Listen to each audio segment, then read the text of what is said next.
Баршаңызға қайырлы күн. Сіздермен бірге Жансая бүгін сіздерге үйдегі майлы ыдыстарды қалай таза етіп жууды көрсететін боламын.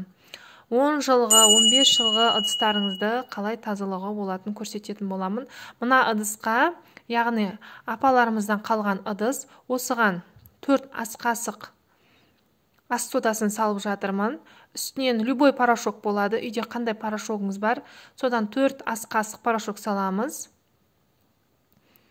Және сұйық май. Қандай сұйық май болса да болады. 4 ас қасық сұйық май құямыз.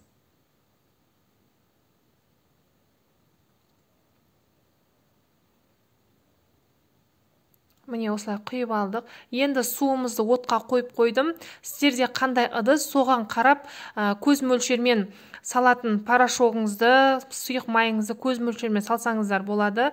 Менде үлкен ыдыс, сонымен көз мөлшермен салдым. Егер кем болып жатса, тағы да салсаңыздар болады. Мына сковородкаге 10 жыл болған, сырты тазаланбағанына. Мынау жеңіл майланып сарғайған. Қазанымыз осылай қарайған.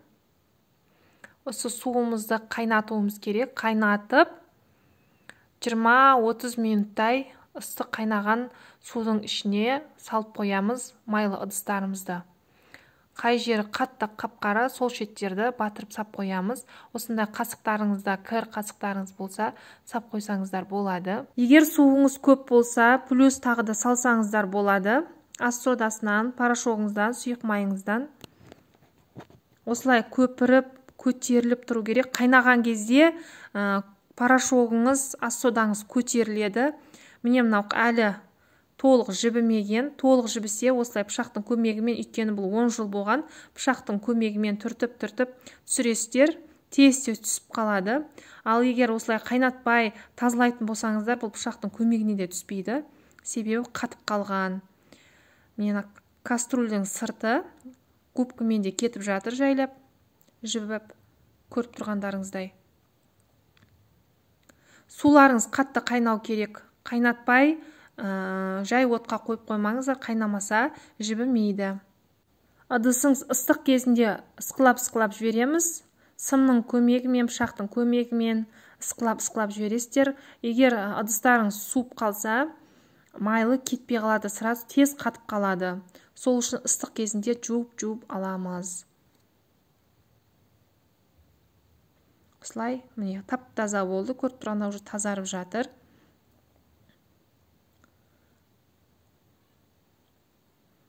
Осылай қайнатпай, егер пышақтың көмегімен жуып тазалайтын болсаңыздар, кетпейді. Себебі бұл майға, порошокқа, ас содасына батып қайнатылғаннан кейін тез үгетіліп түсіп жатыр.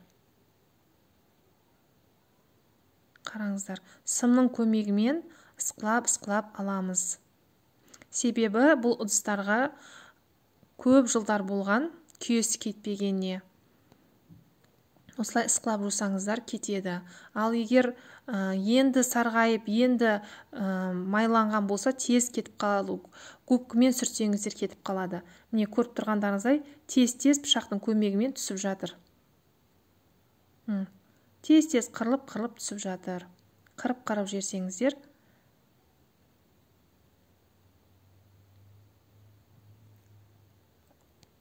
Басқа да майлы сарғайған ыдыстарыңыз, пластмастарыңыз болса, тарелка, сондайлардың бәрін салып алсаңыздар, майын, кірін кетіріп береді.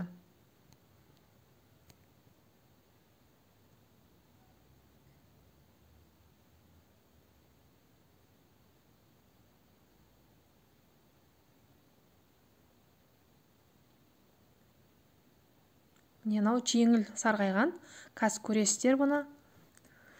Міне, бұл жеңіл сарғайғандықтан уже жібіп жатыр, тез жібіп жатыр, губканың көмегімен кетіп жатыр.